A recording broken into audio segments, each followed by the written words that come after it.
జై సచ్చిదానంద. మీ అందరిలోనూ కొలువై ఉన్న పరమాత్మకు నా మనఃపూర్వకంగా శిరస్సు వంచి నమస్కరిస్తున్నా. ఈరోజు మనం అమ్మా నాన్న పిల్లల వ్యవహారాల గురించి ఇంకా కొంచెం మాట్లాడుకుందాం. ఈ రోజుల్లో పిల్లలు ఎక్స్పెషల్లీ టీనేజ్కి వస్తారు చూసారా పిల్లలు, ఆ టైంలో తల్లిదండ్రులకు సమస్యలు ఎక్కువ ఎదురవుతాయి. తల్లిదండ్రులు పిల్లలకున్న క్యారెక్టర్ గురించి అప్పుడప్పుడు సందేహిస్తూ ఉంటారు. కొంచెం సొంతంగా పిల్లలు ఏదైనా చేస్తున్నారని డౌట్ వస్తే అప్పుడు తల్లిదండ్రులకు సందేహం మొదలవుతుంది. ఒకవేళ పిల్లలు ప్రాబ్లమ్స్లో ఎందులోనైనా ఇరుక్కున్నారేమో, ఏ విషయమో తెలియలేదే అనే సందేహం వాళ్ళ మనసులో బలంగా నాటుకుంటుంది. అలాగే ఒకసారి ఈ సందేహం అనేది మొదలైతే, ఈ ఆలోచన అనేది కలిగితే అది మన బుర్రను తినేస్తుంది, పెద్ద సమస్యగా మారిపోతుంది.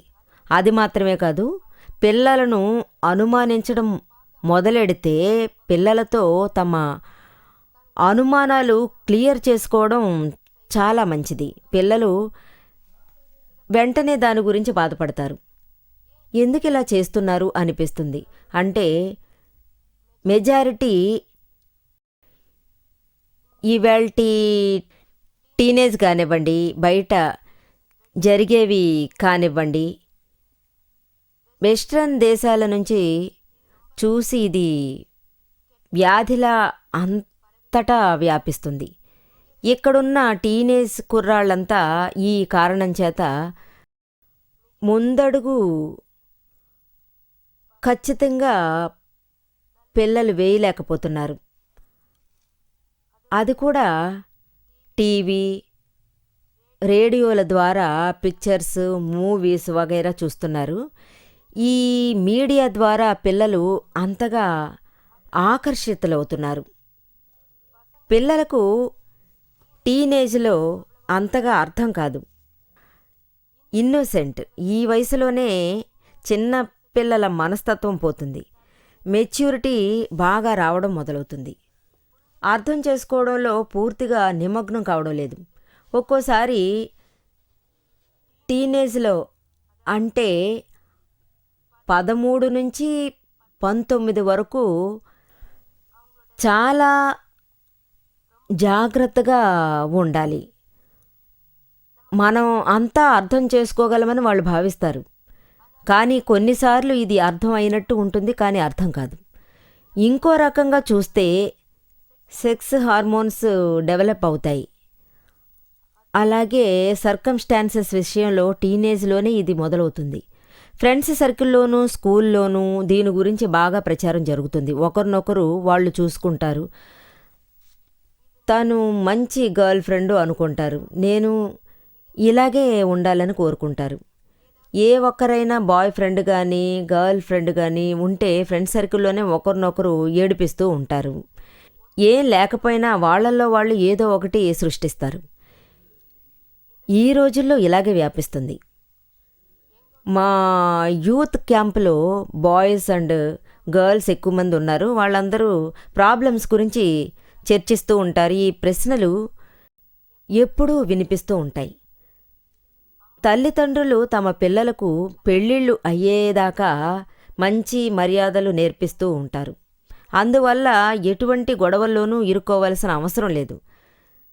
కానీ ఎప్పుడు టీనేజ్కి వచ్చేస్తారో అప్పుడు కాలేజీల్లో వాళ్ళేమంటారంటే, బయటున్న ఫ్రెండ్స్ సర్కిల్, బయటున్న వాతావరణం కారణంగా అణిచివేయబడుతున్నారు అంటారు. అలాగే తల్లిదండ్రుల పర్యవేక్షణ చాలా తక్కువగా ఉంటుంది. ఇందువల్ల కొన్ని కారణాల చేత ఏమవుతుందంటే, ఈ పిల్లలు స్లోలీ దారి తప్పిపోతారు. చాలాసార్లు స్ట్రాంగ్గా ఉండడానికి ప్రయత్నిస్తారు. అప్పటికీ కొందరు ఆడపిల్లలు దారి తప్పుతున్నారు. ఈ రోజుల్లో గర్ల్స్ కూడా పెడదారిలో నడవడం మొదలు పెడుతున్నారు. కాబట్టి కఠినంగా ఉండాల్సి వస్తుంది. ఒకసారి క్యాంప్లో ఒక అమ్మాయి నన్ను కలవడానికి వచ్చింది.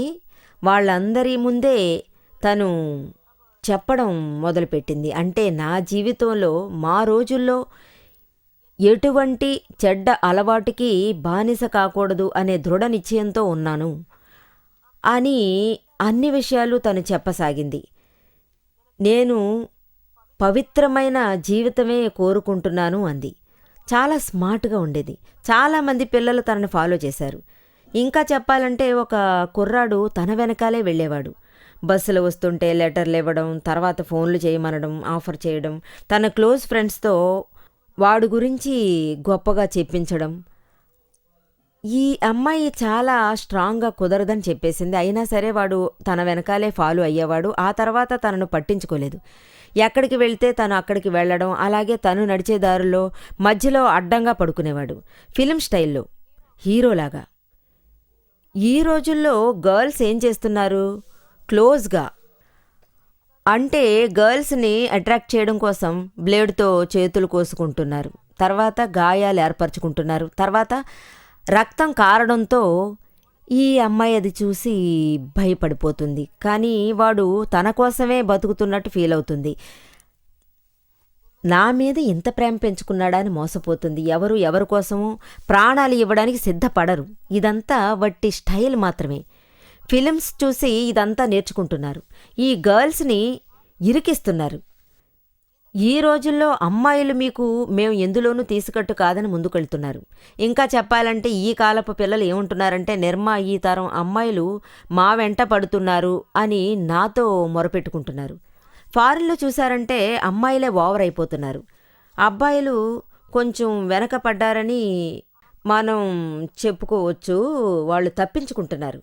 కానీ అమ్మాయిలు బాగా దూసుకుపోతున్నారు, ఎదురుపడి ఆఫర్ చేస్తున్నారు, అంత స్టైల్గా రిచ్గా ఉంటున్నారు.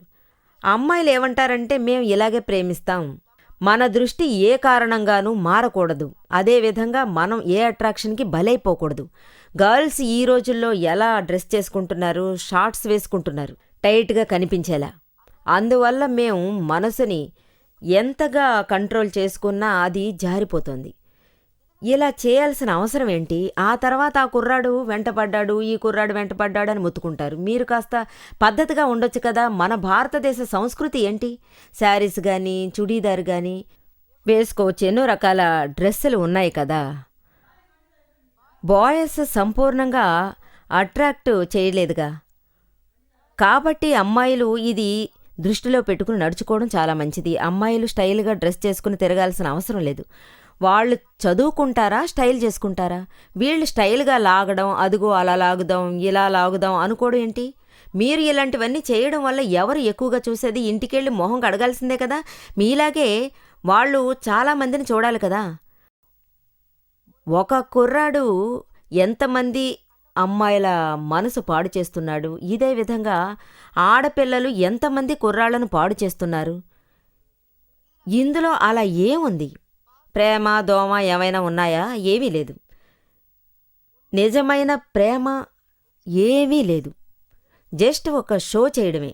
ఇందులో ఇరుక్కున్న కొన్నాళ్ళు హ్యాపీగా ఉంటారు, మళ్ళీ ఒంటరిగా వాళ్ళు ఉండిపోతారు. తగువులు గొడవలు, నువ్వు వద్దు నేను వద్దని పోట్లాడుతూనే ఉంటారు. ఇదొక మృగం చేసే పనిలా ఉంది. ఈ విధంగా బతుకు ఏడ్చడంలో లాభం ఏంటి? మన గత జన్మ ఎంత అందంగా ఉంది. మన పాత రోజుల్లో రాజఋషులు, రాజమునులు ఎంతగా గొప్ప అంతస్తులో ఉన్నా కూడా, వాళ్ళు ఎన్ని జయించినా కూడా వాళ్ళు అడవుల్లో, ఆశ్రమాల్లో ఉండాల్సి వచ్చేది కదా. వాళ్ళు అక్కడ ఉండాల్సి వచ్చేది కదా. అన్ని విధాలుగా విజయం సాధించారు. అప్పట్లో ఎవరి మొహాలను తొంగి చూసింది లేదు, ఏది జరిగింది లేదు. చదువుకోవడం, అలాగే గురిసేవ చేయడం. అది రాజకుమారుడైనా సరే, ఇంకెవరైనా సరే, పేదవాళ్ళు, ధనికులు. ఎప్పుడు వాడు పెళ్ళీడుకు వచ్చి చదువు ముగించేస్తాడో అప్పుడు వాడికి పెళ్లి చేసేస్తారు. ఇలా నాశనమయ్యే అవకాశం మాత్రం ఆ రోజుల్లో ఖచ్చితంగా ఉండేది కాదు. ఇటువంటి జీవితం ఎంత అందంగా ఉండేది. ఎంత ఏకాగ్రత కావాలో అంతవరకే ఏకాగ్రత ఉండేది ఈ విషయాల్లో. ఈ అట్రాక్షన్స్, ఫిలిం నుంచి, మూవీస్ నుంచి అన్ని విధాల యువతకు అంటువ్యాధిలా వ్యాపించాయి. కాన్సంట్రేషన్ పవర్ అలాగే జీరో స్థాయిలో ఉంది. అందువల్లే మీరు చూశారంటే ఈ కాలపు పిల్లలు ఎప్పుడూ ఈ కంప్లైంటే చేస్తున్నారు. చదువులో ఏ విధంగానూ ఇంట్రెస్ట్ చూపడం లేదు. ఏం చదివినా జ్ఞాపకం ఉండట్లేదు. ఎలా జ్ఞాపకం ఉంటుందో మీరే చెప్పండి. ఇదే ఫిల్మ్ డైలాగ్స్ అయితే బాగా జ్ఞాపకం ఉంచుకుంటారు. ఇంకా చెప్పాలంటే క్రికెట్ టీం గురించి ఎవరు ఎంత స్కోర్ చేశారు, 10 ఏళ్ల క్రితం గవాస్కర్ ఎంత స్కోర్ చేశాడు అని అడిగితే వెంటనే అది ఇట్టే చెప్పేస్తారు. కానీ ఇప్పుడున్న విషయాలు ఆల్జీబ్రా, కెమిస్ట్రీ, మ్యాథ్స్ అయితే ఉండదు. ఇందులో ఇంట్రెస్ట్ లేదు, వాటి మీదే శ్రద్ధ. చాలా డీప్గా ఇన్వాల్వ్ అయిపోతారు. ఇవన్నీ కాన్సంట్రేషన్ పవర్ని డిస్టర్బ్ చేస్తుంది. అలాగే మరి చదువుకునే సమయంలో కూడా ఆ మ్యాటరే మైండ్లో రన్ అవుతుంది. పూర్తిగా చదువుకున్న మైండ్లో పూర్తిగా నిలబడదు. మీ నుంచి తప్పించుకోవడానికి, మీ కెరియర్ని బాగు చేసుకోవడానికి, చక్కగా చదువుకోవడానికి ఈ పవర్ దోహదపడుతుంది. లవ్ అఫైర్ ఇరుక్కోకుండా మీరు ముందు చదువుకోవడం పూర్తి చేయండి. పెళ్లి టైం దగ్గర పడితే పెళ్లి చేసుకోండి, లేదంటే మీరే చూసుకుని చేసుకోండి. కానీ నేను పిల్లలతో చెప్పేది ఏంటంటే మీరుగా చూసి చేసుకుంటే చేసుకోండి, అందులో ఏ తప్పు లేదు. కానీ తల్లిదండ్రుల ఆశీస్సులు కావాలి కదా, అప్పుడే ఇందులో సుఖము సౌఖ్యము మీకు లభిస్తాయి. ఇంట్లో అందరి మన్నలతో పాటు మంచి పేరు కూడా సంపాదించుకుంటారు. తల్లిదండ్రులను కష్టపెట్టి మీకు మీరుగా ఎవరినో వెతుక్కుని పెళ్లి చేసుకుంటే ఆ జీవితంలో అంత సుఖముండదు. పెద్దలకు కన్నీళ్లే మిగిల్చిన వారవుతారు. ఇలా 4-5 రోజులు వాళ్ళు ఏడుపులతో పెడబొబ్బలతో బాధపడతారు. ఆ తర్వాత జీవితమే చీకటవుతుంది. 4 రోజుల్లో వాళ్ల మధ్య గొడవలు రేగుతాయి. లవ్ మ్యారేజ్ చేసుకున్న వాళ్లకు తప్పదు. కానీ మ్యారేజ్ తర్వాత లవ్ పోతుంది, మ్యారేజ్ అలాగే నిలిచిపోతుంది. మీరు చేసుకునే పెళ్లి ద్వారా ప్రేమ పెరగాలి. ఒకరి కోసం ఒకరు ప్రేమతో త్యాగం చేయాలి. ఇది తల్లిదండ్రుల కోసం పిల్లలు గుర్తుంచుకోవలసిన బాధ్యత. వాళ్ళని ఏడిపించకండి, వాళ్లతో ఫ్రెండ్లీగా ఉండండి. అలాగే తల్లైనా తండ్రైనా పిల్లలు టీనేజ్కి రాగానే పిల్లలతో ఫ్రెండ్లీగా ఉండడం మంచిది. పిల్లలను చక్కగా చూసుకోవాలి. వాళ్ళు చెడు అలవాట్లకు లొంగిపోకుండా చూసుకోవాలి. అది మాత్రమే కాదు, మనము మన శక్తిని కొంచెం కూడా వదులుకోకూడదు. దాదాజీ ఎప్పుడు చెప్పేది ఇదే. సందేహించడం అనేది ఒక పెద్ద నేరంలా భావిస్తారు. ఆత్మహత్య చేసుకోవడం లాంటివి ఈ సందేహాల వల్లే జరుగుతూ ఉన్నాయి. ఎవరైనా ఆత్మ గురించి తెలుసుకోవాలి. ఈ ప్రభావం మనల్ని ఆధ్యాత్మికం వైపు మళ్లిస్తాయి. ఎప్పుడు సందేహం ప్రారంభమవుతుందో అప్పుడే ఆ నిమిషం నుంచి రాత్రింబవళ్ళు అదే ఆలోచిస్తుంటారు. మనసులో ఉన్న బాధ్యత దూరం అవుతుంది. టెన్షన్స్ దిగుళ్ళు అది మాత్రమే గుర్తుకొస్తుంటాయి. ఎవరి దగ్గర్నుంచైనా ఫోన్లొస్తే వెంటనే ఆ ఫోన్ ఎవరి దగ్గర్నుంచి, ఎక్కడ్నుంచి అని వెంటనే తల్లిదండ్రులు మనసులో వేరే ఏదో ఆలోచనలు చేస్తారు. అరేరే, నా పెద్ద కొడుకు ఎవరైనా గర్ల్ ఫ్రెండ్ ఫోన్ చేస్తుందా? ఎవరై ఉంటారు? ఎవతై ఉంటుంది? ఏం మాట్లాడుకుంటారు? ఆడపిల్ల అయితే మరీ కష్టం. ఇంకా చెప్పాలంటే ఈ రోజుల్లో తల్లిదండ్రులు ఏం చేస్తున్నారంటే ఇంకో లైన్లో టెలిఫోన్ తీసి చెవులు రిక్కించి వింటారు. ఇది మన కుటుంబాల్లో జరగాల్సిన పనులేనా? అంతగా సందేహించాల్సిన అవసరం ఏమొచ్చింది? మీ పిల్లలను అనుమానించకుండా అభిమానంగా చూసుకోండి. పిల్లలప్పుడు మీరు అడక్కముందే వాళ్లే టకటక చెప్పేస్తారు. ఈ భేదాభిప్రాయాన్ని వెంటనే మానేయాలి, సందేహించకూడదు. మీ పిల్లలకి అఫైర్ లాంటివి ఏమైనా ఉంటే వాళ్ళు భయపడకుండా ఓపెన్ మైండ్తో దర్జాగా దీని గురించి చెప్పొచ్చు. ఇది ఒక తప్పుడు పని, మనం ఎలా ప్రోత్సహించగలం అని వాళ్ళను సతాయించకూడదు. మంచో చెడో ఏదైనా సరే మన మొదటి పనిగా మన పెద్దవాళ్లతో చెప్పడమే చాలా మంచిది. ఈ భేదాభిప్రాయాలను తొలగించే బాధ్యత తల్లిదండ్రులదే. వాళ్ళు దీన్ని ఎలాగైనా పొందే తీరాలంటారు. గర్ల్స్ నాతో అంటారుగా, మా మధ్య ఏదైనా అఫైర్ ఏర్పడితే వెంటనే దాని గురించి మా అమ్మా నాన్నలతో చెప్పలేకపోతున్నామని. ఫ్రెండ్స్ మధ్య అందరూ చెప్పుకుంటారు, మీతోటి ఓపెన్గా చెప్పేస్తారు. ఎందుకంటే అంతగా మీ పట్ల భయం అనేది లేదు, అభిమానమే ఉంది. అలాగే మనసులో ఆత్మవిశ్వాసం ఉంది. మీరు చక్కగా గైడ్ చేయండి. ఎందుకంటే అందరికీ జీవితంలో సుఖమనేది ఉండాలి. ఆడో మగో ఎవరికి వాళ్ళు వాళ్ళ జీవితాన్ని ప్రారంభించే ముందు వాళ్ళ మనసులో ఒక రకమైన భయం అనేది ఉంటుంది. అలాగే టెన్షన్ కూడా ఉంటుంది. జీవిత భాగస్వామి ఎలా ఉంటుంది, జీవితాంతం నన్ను చక్కగా చూసుకుంటుందా, ప్రేమగా ఉంటుందా, గొడవ పడుతుందా, దేవుడా మా తల్లిదండ్రులు గొడవ పడ్డట్టు మేము ఉండకూడదు, ఇటువంటి ఆలోచనలు చాలా వస్తుంటాయి. చాలామంది పిల్లలు నాతో చెప్తుంటారు, నేను బ్రహ్మచారిగానే మిగిలిపోతాను, నాకు పెళ్ళే వద్దు. అప్పుడు నేను వాళ్లతో ఎందుకయ్యా పెళ్లి చేసుకుంటే మంచిదే కదా అనేదాన్ని. ఎవరితో ఎక్కడ్నుంచో వస్తుంది, దానికి మనం లొంగిపోవడమేంటి, ఎందుకు అలా చేయాలి? అందువల్ల వాళ్ళు ఈ పెళ్ళిళ్ళ గురించి కొంచెం కూడా ఇంట్రెస్ట్ చూపడం లేదు. వాళ్లతో ఎందుకయ్యా, ఎంతమంది పెళ్లి చేసుకోవట్లేదు అని అన్నాను. మీ మైండ్లో ఎందుకు ఇలాంటి థాట్ వచ్చింది? ఏమన్నారంటే, కన్నవాళ్లను చూస్తున్నప్పుడు, వాళ్ళు రోజూ కీచులాడుకోవడం చూస్తున్నప్పుడు, వాళ్ళు పడే పాట్లు చూసి మాకు ఈ జన్మలో అలాంటి బతుకు వద్దని నిర్ణయించుకుంటున్నాం. రోజూ గొడవలు, ఎప్పుడు చూసినా చిర్రుబుర్రులు, ఒకరికొకరు నువ్వా నేనా అని ఇన్సల్ట్ చేయడం పిల్లల ముందే. హస్బెండ్ అండ్ వైఫ్ ఒకరినొకరు ఇన్సల్ట్ చేసుకుంటారు. నీకు బుద్ధుందా అని ఒకరినొకరు తిట్టుకుంటారు. నీకు బుద్ధే లేదు, మీ పుట్టింటి వాళ్ళు నీకేం నేర్పించారంటే వెంటనే తను అవును మీకు మాత్రం బుద్ధుందా ఏంటి అంటారు. ఇవన్నీ చూస్తుంటే పిల్లలకు అయ్యయ్యో పెళ్లి చేసుకుంటే ఇలాంటి తిప్పలు వస్తాయా అని డిసైడ్ అయిపోతారు. ఇలాంటి ఆలోచనలు మనసులో వాళ్ళకు వస్తాయి. అందరూ ఇలాంటి వాళ్ళు కాదు. పిల్లలకు ఈ భావన కలుగుతుంది. అంటే నన్ను కలవడానికి ఒక సోదరి వచ్చింది. తను ఏమందంటే, నేను సత్సంగాల్లో సందేహాలు క్లియర్ చేసుకుంటున్నాను. అప్పుడు తన కూతురుతో వచ్చింది. అప్పుడు ఆవిడ ఏమందంటే, అమ్మాయి ముందే తను ఏమందంటే, నాకు ఇలాంటి సందేహాలు మా అమ్మాయి విషయంలో చాలా వచ్చాయి. ఒకసారి ఆవిడ అమ్మాయిలు వాళ్ళ ఫ్రెండ్స్తో అక్కడికి వచ్చారు. రాత్రి అందరూ వచ్చారు. అందరూ నైట్ స్పెండ్ చేయాలని ఇక్కడికి వచ్చాం అని అన్నారు. వాళ్ళందరూ రాత్రంతా చక్కగా ఎంజాయ్ చేశారు. గట్టిగా పాటలు అవి పాడుకున్నారు. అది చూసి వాళ్ళేంటి ఇలా తయారవుతున్నారు అనిపించింది. మన అమ్మాయి ఏమైనా ఇందులో ఉందా, ఇలాంటి వాటిలో తను ఇరుక్కోకుండా ఉండాలి అని నేను చాలా సైలెంట్గా ఆ తలుపుకి చెవి ఆంచి అదే పనిగా విన్నాను. వాళ్ళు అసలు ఏం మాట్లాడుకుంటున్నారని విన్నాను. లోపల పిల్లలందరూ ఈరోజు నేను చాలా ఫీల్ అవుతున్నాను. నేను ఆ రోజు తప్పు చేశాను.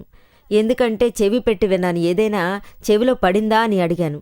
వెంటనే వాళ్ళు లేదు లేదు, ఏ తప్పు లేదు, అమ్మాయిలందరూ ప్యూర్గానే మాట్లాడారు, వాళ్ళు తప్పుగా మాట్లాడలేదు, ఎందుకమ్మా ఇలా అనుమానిస్తున్నారు అన్నాను. మీ మనసుకి మీ అమ్మాయి పెడదారి పట్టిందని అనిపిస్తే తన మొహానికి ఎదురుగా ఆ ప్రశ్న అడగొచ్చు కదా.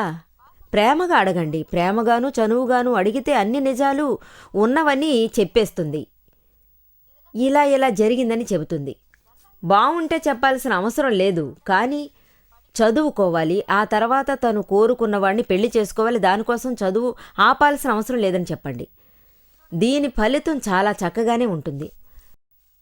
కాలేజీ నుంచి అమ్మాయి కానీ అబ్బాయి కానీ హుషారుగా వచ్చి రాగానే వెంటనే వాళ్ళ పుస్తకాలన్నీ చెక్ చేయడం ప్రారంభిస్తాం. ఏదైనా చిన్న లెటర్ లాంటిది దొరుకుతుందా అని, ఇంకేదైనా దొరుకుతుందా అని చెక్ చేస్తాం.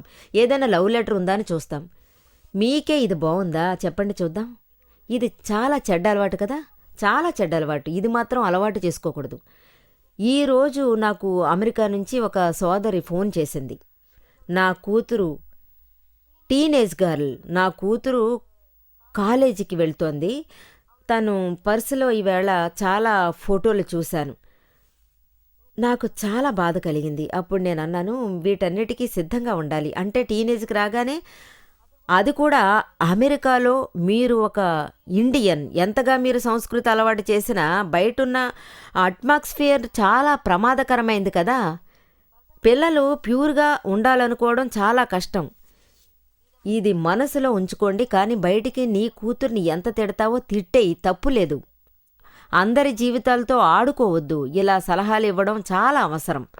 లోపల నుంచి తెలుసుకోవడం చాలా అవసరం. ఇది పద్ధతి కాదు. కానీ ఒక అమ్మాయి తెలుసుకోవాలి, మీ ఆడపిల్లతో అంత అటాచ్మెంట్తో ఉన్నారు కాబట్టి దీని గురించి అలా వదిలేయకండి. పలుసార్లు ఏమవుతుందంటే, గర్ల్స్ అందరూ రాత్రి 2 గంటలకు వస్తున్నారు, ఇంటికి 2ంటికి వస్తున్నారు.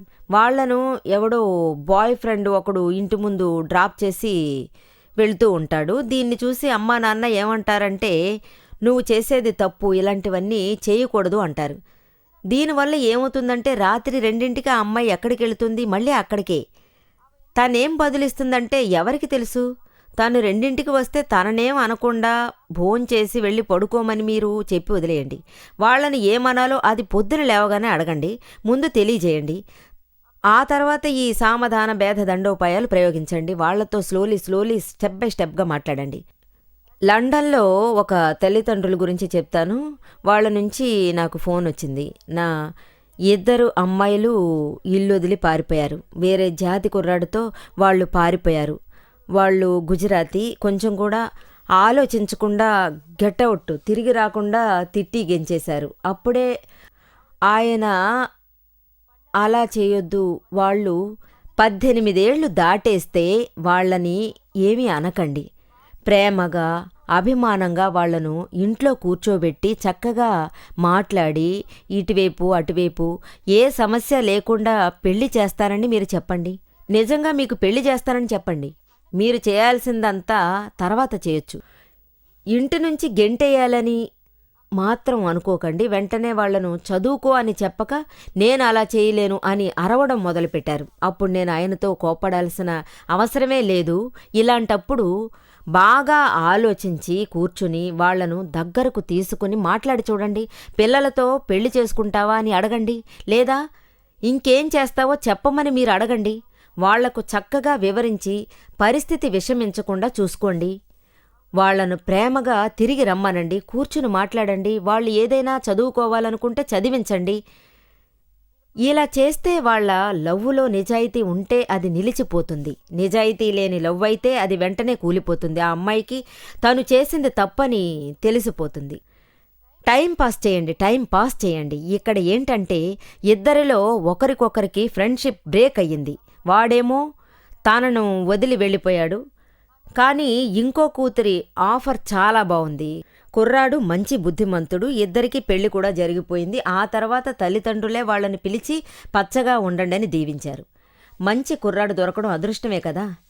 ఇంకో కూతురి బంధం తెగడం వల్ల వాళ్లే తనకు ఇంకో కుర్రాడిని చూసి పెళ్లి జరిపించేశారు. ఈ కాలంలో పేరెంట్స్ ధైర్యంగా ఉండాలి. ఇంకో తల్లిదండ్రులు ఎమోషన్ అవ్వడం వల్ల ఎప్పుడు చూసినా వాళ్లను అనుమానించడం వల్లే కష్టం. నిజంగా ఏదైనా ప్రాబ్లం వచ్చిందంటే అప్పుడు చాలా వరకు వాళ్ళు అప్సెట్ అయిపోతారు, కోప్పడతారు, పిల్లలని ఇంటి నుంచి గెంటేస్తారు, ఇలా నడుచుకుంటారు. ఇలా మీరు ప్రవర్తించకూడదు. ఇలాంటివన్నీ మంచి మనసుతో కూర్చుని థింక్ చేసి దీనికి మీరు ఒక పరిష్కారం ఆలోచించాలి. దీనికో దారి చూడాలి. చాలా మందికి దారి దొరకడం లేదు. వాళ్ళు మమ్మల్ని ఆశ్రయిస్తుంటారు. ఇక్కడికి వచ్చారంటే మేం వివరిస్తాం. పిల్లలందరినీ కూర్చోబెట్టి మాట్లాడతాం. ఒక అమ్మాయి పాపం తనకేదో సీరియస్గా జరిగిపోయింది, టీనేజ్ అమ్మాయి. వాళ్ళ అమ్మకు మేం వివరించాం, కూర్చోబెట్టి మాట్లాడాం. ముందు ఒప్పుకోను అంది. తర్వాత కష్టనష్టాలు తెలియజేశాను. ఫ్రెండ్షిప్ అని తను వదిలేసింది. ఇలాంటి ఆటలు ఆడుకోవడానికి లేదా కొన్ని విషయాల్లో దొరికిపోవడానికి జీవితం అనేది అంత చీప్ విషయం కాదు. మనం జీవితాన్ని ఈ విధంగా వేస్ట్ చేయకూడదు. ఈ సెక్స్ అనేది చాలా సింపుల్ విషయం కాదు. నీళ్లల్లా ఖర్చు పెట్టడానికి ఇవేమీ డబ్బులు కావు. దీనికి ఎంతో మహత్యం ఉంది, ఎంతో వాల్యూ ఉంది. ఎందుకు మీరు అర్థం చేసుకోవట్లేదు? మన ప్రవర్తన బాగోలేకపోతే కొన్ని విషయాల్లో తల దించుకోవాల్సి వస్తుంది. ప్యూర్ చరిత్ర ఉండాలి. మనము చరిత్రను గుర్తుంచుకుని నడుచుకోవాలి. మనము చరిత్రను సృష్టించే విధంగా నడుచుకోవాలి. బ్రెయిన్లో పవర్ఫుల్ అయిన ఒక విషయం ఏంటంటే నిజాయితీగా నడుచుకోవడానికి మనసులో శక్తిని పెంచుకోవాలి. ఈ శక్తిని వాడుకోవడానికి శరీరం బాగా అనుకూలించాలి. దీన్నే మన మహర్షులు చాలా అద్భుతంగా బోధించారు. నేను అదే మీకు చెప్తున్నాను. ఇది అందరూ అర్థం చేసుకోవాలని నేను మనస్ఫూర్తిగా కోరుకుంటున్నాను. జై సచ్చిదానంద.